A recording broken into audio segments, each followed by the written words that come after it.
Before the deluge, before the great silencing, there walked a man, Enoch, scribe of the celestial realms.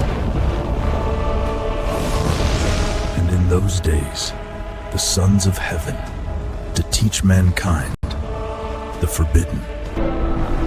And from their union, giants walked the earth.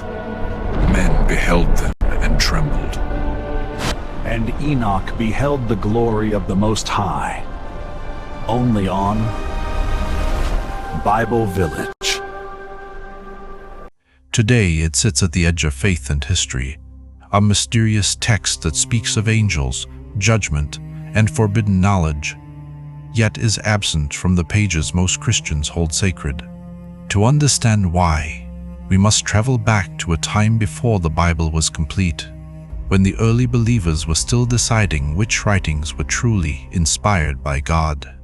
The Book of Enoch begins with a man described in Genesis only briefly. Enoch walked with God, and he was not, for God took him. But the ancient text expands his story into a vast cosmic revelation.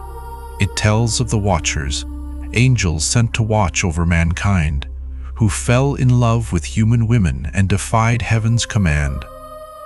From this union came the Nephilim, beings of great power and violence, whose corruption filled the world before the flood. Enoch, chosen by God, was taken into the heavens to witness their judgment. He saw the prisons of the fallen, the secrets of the stars, the courses of the sun and moon, and the places where souls awaited their fate. These stories were unlike anything else found in Scripture. They were ancient, poetic, and filled with visions of a divine order that extended far beyond the earth. For early Jewish communities, these writings offered a vision of the cosmos, structured, moral, and terrifyingly vast. And in the centuries leading up to the birth of Christ, the Book of Enoch was widely read and deeply influential. Even in the New Testament, traces of its influence remain.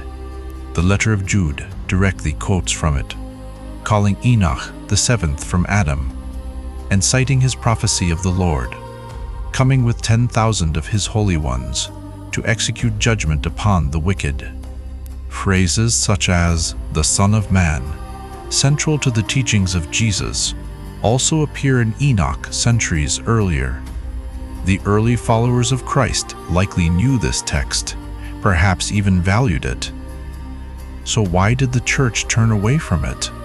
In the early centuries after Christ, church leaders began to define the boundaries of sacred scripture. Not all writings were accepted. Some were disputed, others beloved, but considered too mystical or obscure. The Book of Enoch belonged to this uncertain borderland. Its vivid descriptions of angelic orders, heavenly journeys, and cosmic mysteries did not fit neatly with the emerging doctrines of the church. Theologians feared it could mislead believers into speculation about the unseen world, a world the church preferred to describe through the lens of official revelation. By the 4th century, when church councils met to establish the biblical canon, the Book of Enoch quietly disappeared from most accepted lists. It wasn't denounced as evil, nor officially banned. It was simply set aside. As Greek and Latin Christianity grew, knowledge of the text faded. Only a few lines survived through quotations in early writings, while the full book was thought to be lost forever. But it wasn't lost everywhere. Far from Rome, in the mountains of Ethiopia, the Book of Enoch was still being read, copied, and revered. The Ethiopian Orthodox Church, one of the oldest Christian traditions in the world, preserved it in its own biblical collection. For nearly 2,000 years, this church kept the ancient text alive, written in the old Gaze language, while the rest of the world forgot it ever existed. Then, in the late 18th century, a Scottish traveler named James Bruce returned from Ethiopia, carrying several copies of the Book of Enoch. Europe's scholars were stunned. Here was a book long spoken of but unseen for centuries, now restored to the world. And decades later, when the Dead Sea Scrolls were discovered, fragments of Enoch were found among them, written in Aramaic, proving its immense antiquity. Suddenly, this mysterious book had become a key to understanding the spiritual world of early Judaism and Christianity. Yet even with its rediscovery, the question remains, why did the Church not restore it? The answer lies not in conspiracy, but in theology. The canon of Scripture had long been settled. For most Christian traditions, adding or removing texts centuries later would disrupt the unity of the Bible as it was received. The Book of Enoch, though ancient and profound, remained outside that sacred boundary. Still, the fascination endures. For some, it represents forbidden truth, a glimpse into divine secrets. For others, it is a historical relic, a window into how ancient believers imagined heaven, judgment, and the unseen order of creation. It continues to challenge our understanding of what early faith looked like. A world where prophets spoke with angels, where the heavens were alive with watchers and stars, and where every act on earth echoed in eternity.